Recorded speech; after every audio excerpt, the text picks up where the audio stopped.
Hello, everybody. Welcome back to the show. Today we're on top of a mountain in Virginia, speaking with Paula Whyman, the author of a new book, Bad Naturalist, One Woman's Ecological Education on a Wild Virginia Mountaintop. It is indeed rather wild, which explains some of the wind noises on the audio in this conversation.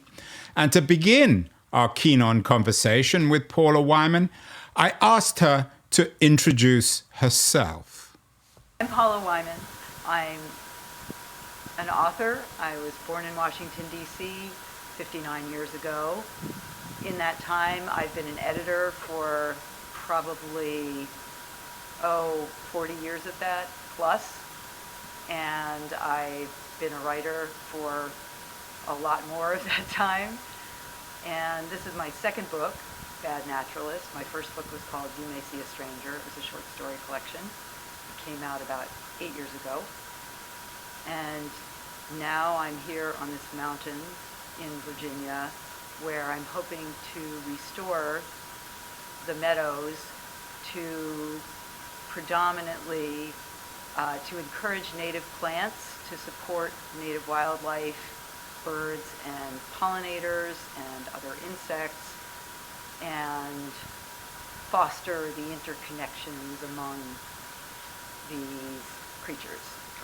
Paula, you noted that you were born in Washington, D.C. Your new book, Bad Naturalist, One Woman's Ecological Education on a Wild Virginia Mountaintop. We happen to be on that wild Virginia mountaintop speaking right now. So most of your life has been spent in D.C., in one of the more urban centers. What's been your relationship over your life with nature? Is it something you've always romanticized, been in love with, been intimate with? How would you define your lifelong relationship with nature, with American nature in particular? American nature. Well, ever since I was a kid, I've been very focused on wildlife and insects, especially insects. I was always turning over rocks looking for them. I would collect cicadas and let them crawl on my arms. And at one time I collected 100 cicadas in a bug house, and my parents told me the dog ate them when they weren't there the next day. I'm not sure if that's true. I hope you forgave your parents. Of course.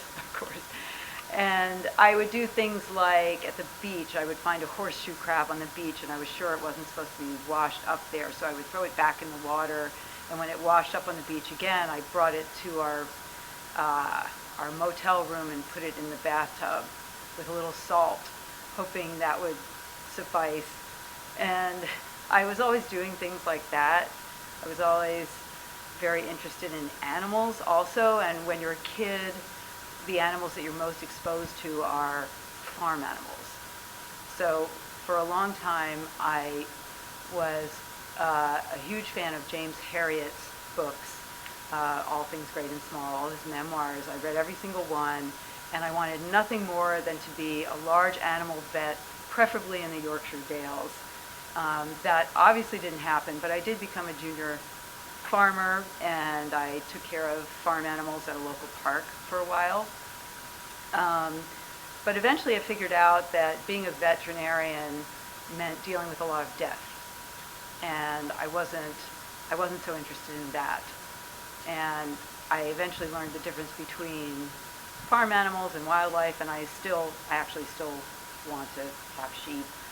I still want to raise farm animals, but primarily I'm most interested in wildlife and what I see around me. Even here, I'm excited when I see an insect that I can't identify, and I immediately try to figure it out. I tend to do deep dives into various creatures or places.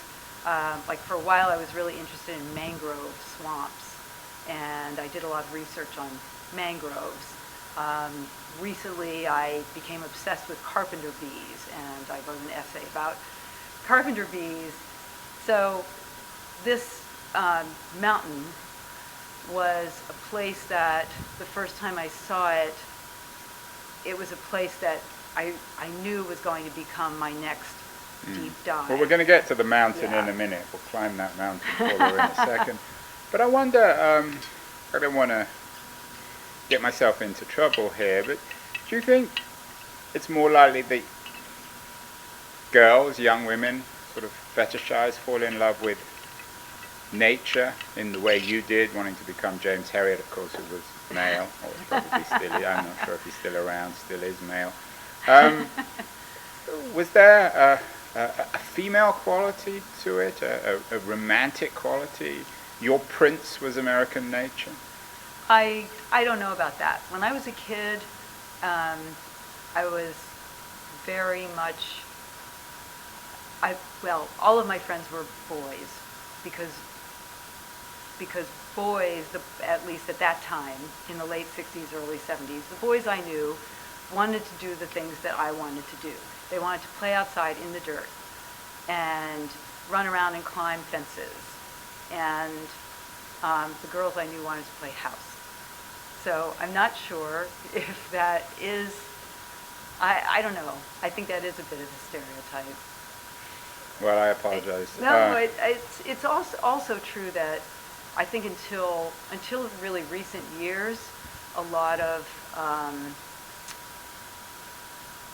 conservation biologists, people in the ecology fields, they were fields dominated by men, and now that's changing.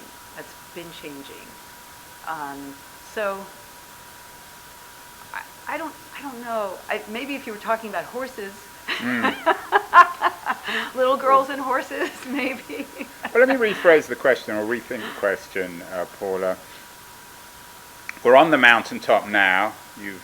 You're involved in your regeneration project. We're going to talk about that. That's the subject of your book.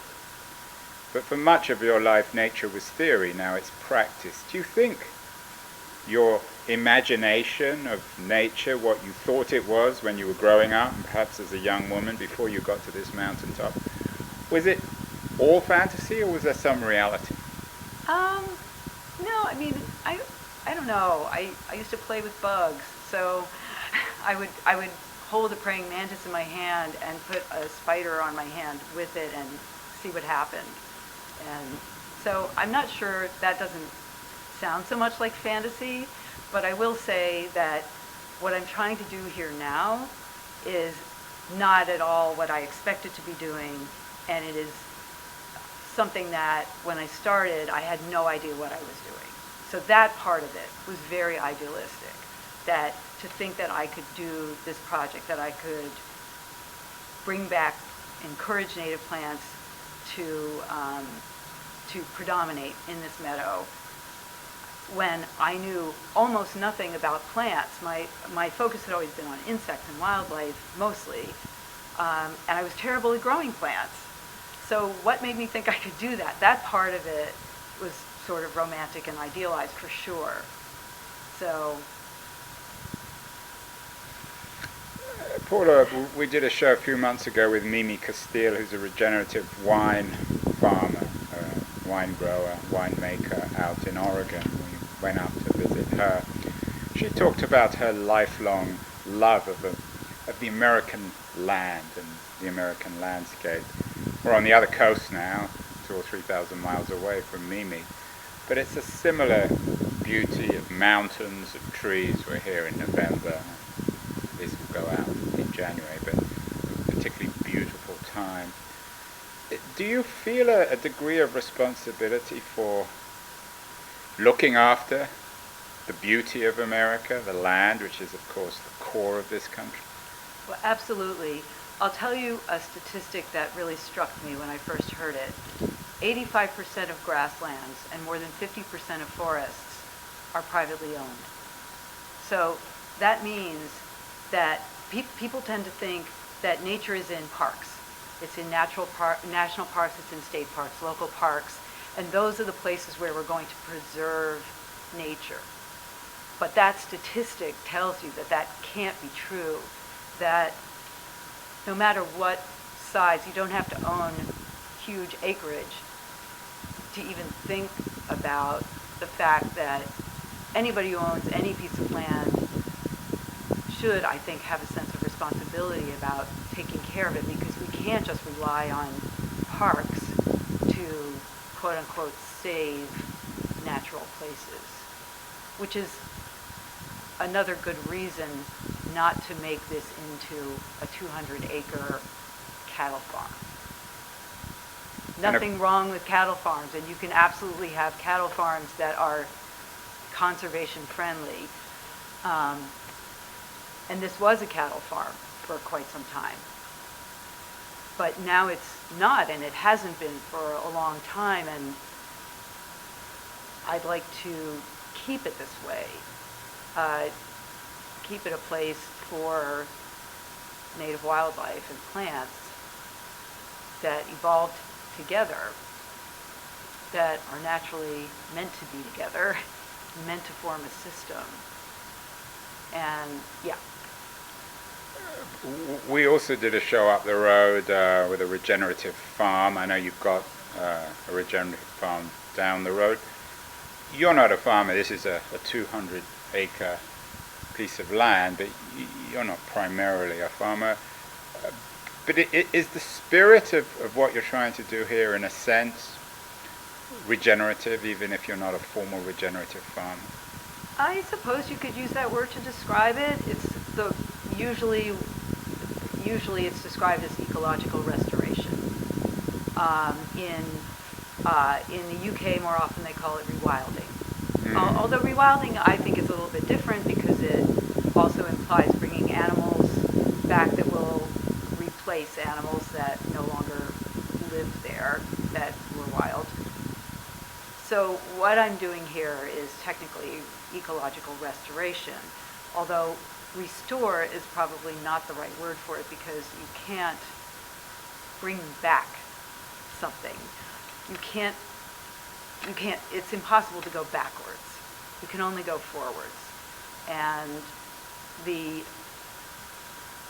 what you can do is really dependent on what's here, what's already here, and what was done by other people before. You only have to work with what you have. So it's not really restoring. And when you say regenerative, I think about the soil when you talk about regenerative agriculture. And from what I understand, a lot of it is about, rather than negative inputs, rather than adding pesticides and fertilizer and so on, to bring back the soil to its natural state, or to a natural state, and make it healthier with organisms and so on. And if you have predominantly native plants, that will happen. If you're not, I'm not fertilizing, I'm not, for the most part, spraying. So whatever grows here naturally, and the soil is appropriate for those plants. So the soil that's appropriate for native plants is not the same soil that's appropriate for pasture land. Yeah, we've done shows in the past with Isabella Tree, who's one of the pioneers of rewilding. Is this a movement? I mean, in a sense, Paula, in parallel with regenerative farming, the rewilding movement? I suppose so, and I want to say that Isabella Tree's book, Wilding, was one of my inspirations. I had read it just a few months before I first saw this place. So it was in my mind, her project of having restored, over 3,500 acres. But again, not really restored, but allowing it to sort of do what it wanted to do, and bringing back animals and so on. So what I'm doing here is a little bit different. Is it a movement? I would say I'm hearing more and more about landowners wanting to do this.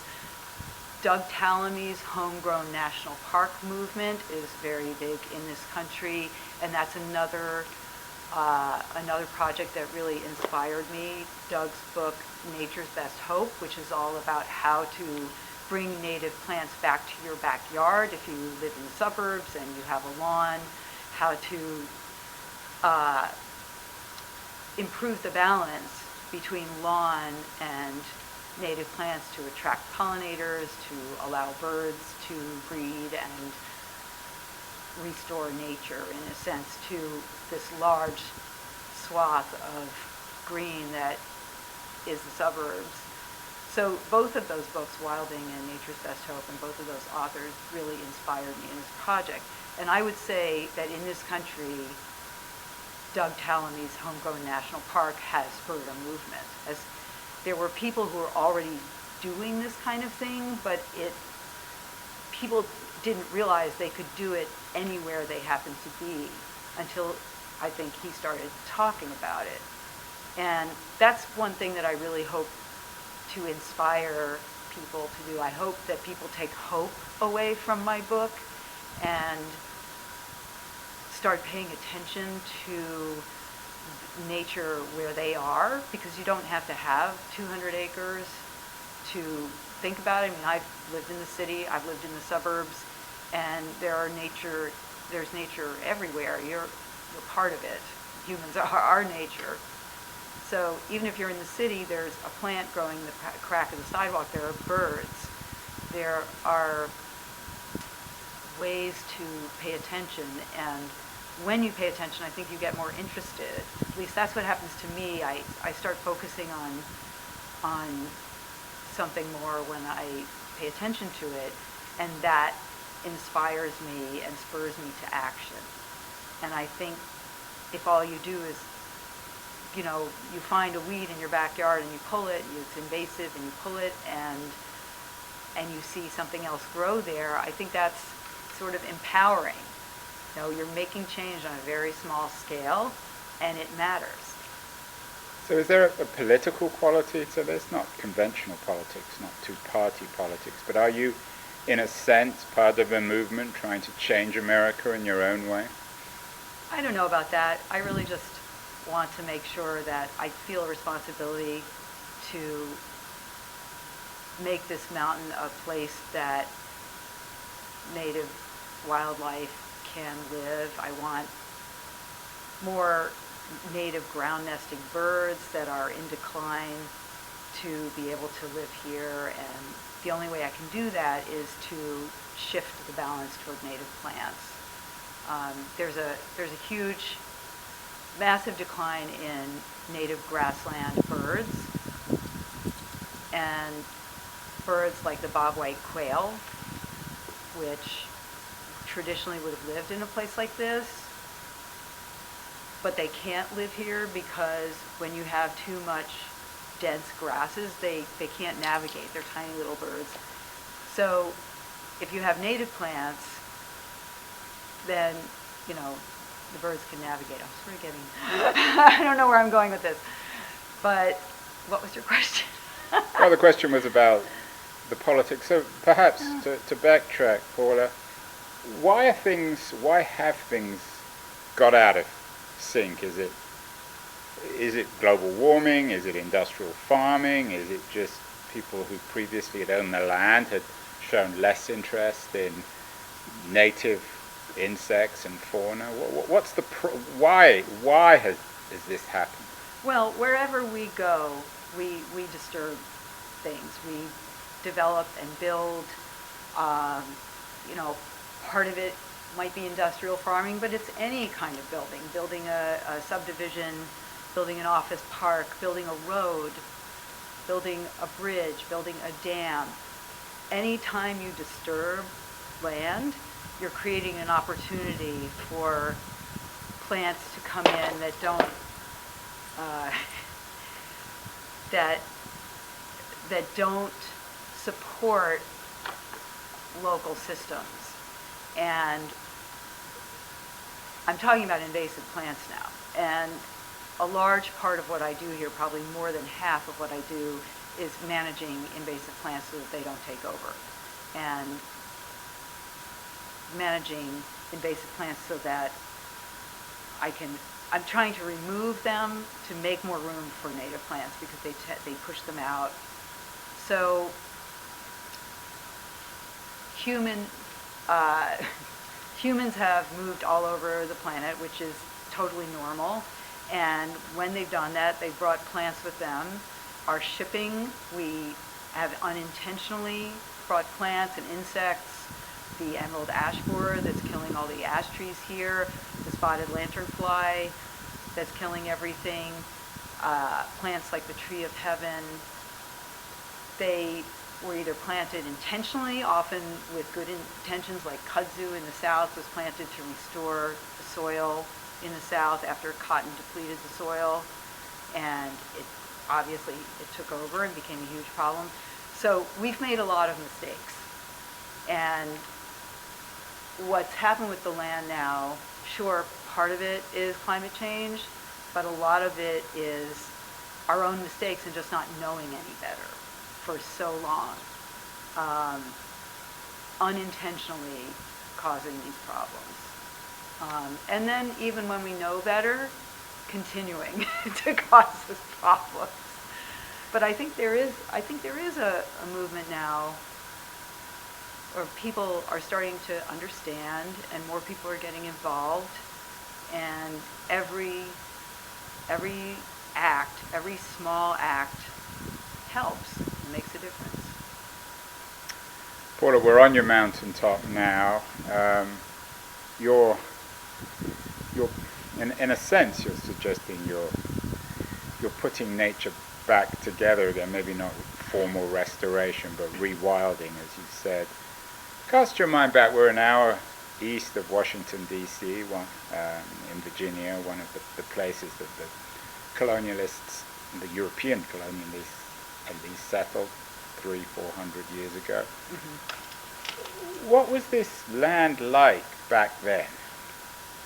Well, can you imagine? Well, it seems pretty, and I'm a city person, so for me, trees just look natural. It seems pretty natural to me as I look out. But if we were here 300 or 400 years ago, how different would it be? That's a great question, and I was wondering the same thing. The apple orchards came into this area in the 1830s, and this whole mountaintop, including many of the forested areas, were planted in apple trees in the 1830s. Before that, part of the mountain would have been forested, and part of it would have been open meadow or savanna. I had a scientist out here who specializes in grasslands, and he looked around and told me that he thought it was very likely that a large part of the open meadow, which right now there are about 75 acres of open meadow, which on top of a mountain is fairly unusual. But he thought a lot of it had probably been like that for much, much longer because of the way the rock outcroppings were, just the way the landscape. It would have been maintained naturally by lightning fires at that point. So that's another reason I'm set on trying to keep the open meadow open. A lot of people assume that closed canopy forest is the natural progression, but that's not true everywhere. And a large part of the American South was originally grasslands. You can see in journals written by explorers in the early 1600s talking about the grass being over their heads or taller than their horses' withers. That's how it used to be until we came in and farmed everything, developed. You're I don't know how you call it, a rewilder, a natural nativist in a sense. What about naturalist? Naturalist, but a bad naturalist. Well, the title of your book is Bad Naturalist, but you're actually, certainly compared to most of us, you're a good naturalist. What about the indigenous peoples? I mean, no one's ever indigenous. In the beginning of time, no one was here. But there were people before the Europeans showed up. Was there a strong indigenous community in Virginia, in this mountainous neighborhood? Andrew, I would love to know that. There is some research that indicates that there was an indigenous presence in the county, like along the rivers, especially. As far as early on, though, thousands of years ago, for sure, I think people came down from the Ohio Valley to Virginia. But as for this mountain specifically, I've tried to find out and haven't been able to find out. A lot of times, you don't see studies being done on private land, and this has been private land for so long. And I'm just hoping that more information will come out eventually, and through oral storytelling and histories, we'll get more information on that, because I would love to know. I don't really know the answer, and there hasn't been a lot of research yet in this county. We've done a lot of shows on indigenous culture, indigenous peoples, some specifically on their relationship with the land in contrast with the European settlers, colonialists, call them what you want.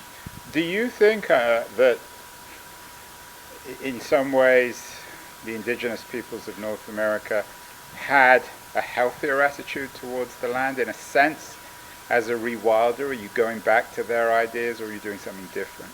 Oh, I think there is a big trend to finally pay attention to the ideas, especially through methods like prescribed burns. Native people did a lot of burning for various reasons, and I think some of those reasons are known and some aren't known. But we've done prescribed burns on this property to encourage native plants, and so that's one thing I can speak to. Otherwise, I'm not really sure I know the answer to that. I do think that the whole trend toward paying more attention to what's around you has a basis in what I understand about native attitudes toward the land, and extracting less. The extraction issue, of course, touches on capitalism. We did a show a couple of years ago with an Oxford philosopher who wrote a book called How to Be a Good Ancestor. A lot of the thinking about indigenous people, especially of North America, is they had a more ancestral approach perhaps to the land. They saw it, maybe not in formal terms, they certainly didn't write books about it, but they saw it as something that they inherited and passed on. Do you think there's any truth to that in terms of understanding perhaps why the native peoples had a better attitude, a more constructive attitude, a more responsible attitude towards the land? Well, I think when you live on the land and you rely on it in every way, it seems rational. It seems completely logical to look at it that way, because if you ruin it for yourself, you're not going to be able to live on it. Now, I mean, there are probably examples of, we're all human. I'm sure there are examples where that attitude wasn't applied and didn't work out so well, but the good examples we have are, I think, logically, if you're living in the wild and you are part of it, you have to take care of it or it won't take care of you. Lots of critics of the American project, if that's the right word, Paula, suggest that it was flawed from the beginning because of its fetishization of private property. Locke, of course, and Lockean principles of the foundation have suggested that we create ourselves through land, through ownership. You touched on that a little earlier. Your new book isn't political, you're not necessarily a political thinker.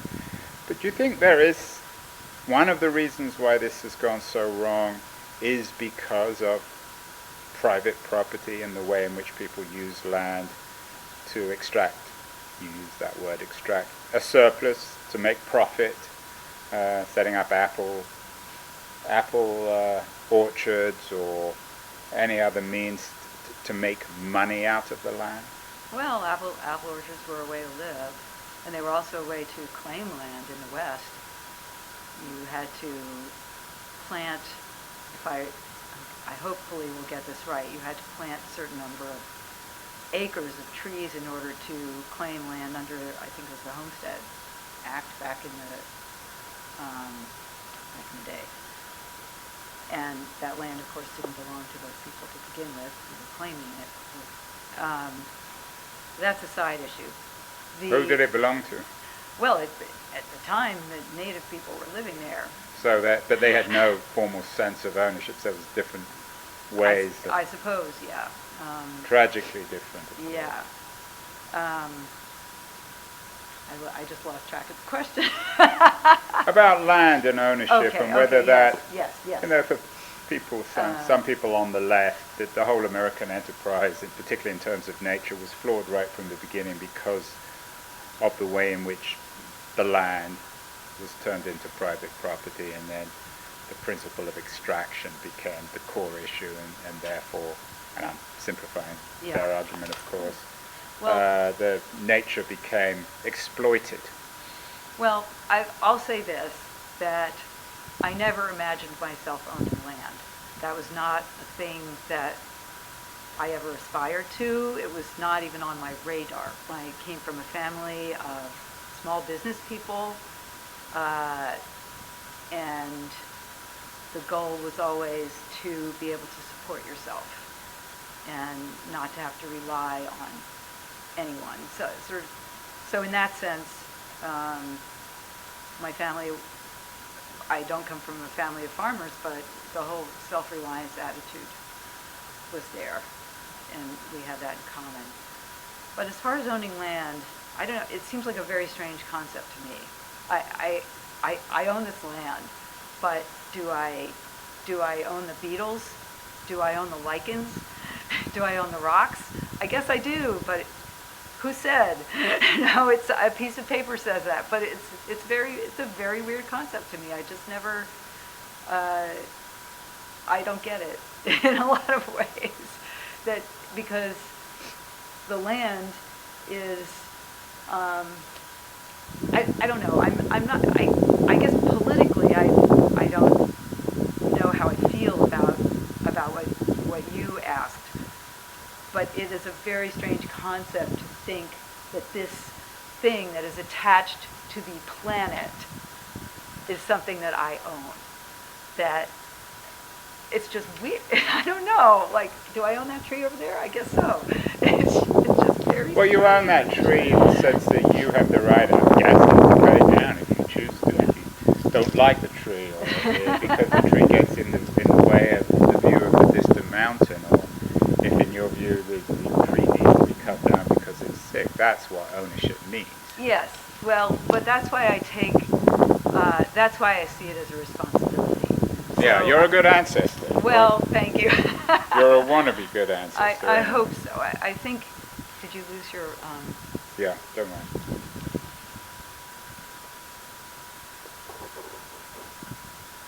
Go on. I'm trying, I'm doing the best I can. It's because land ownership is the system we have. Within that system, I think if you do own land, or at least I take the responsibility very seriously, and I may have jumped into this project precipitously and idealistically, but I also see it as something that's going to be my focus for the rest of my life, however long that is. And I'm going to have fun with it, and I take it seriously. There's a certain irony here, Paula, again, you don't need me to tell you.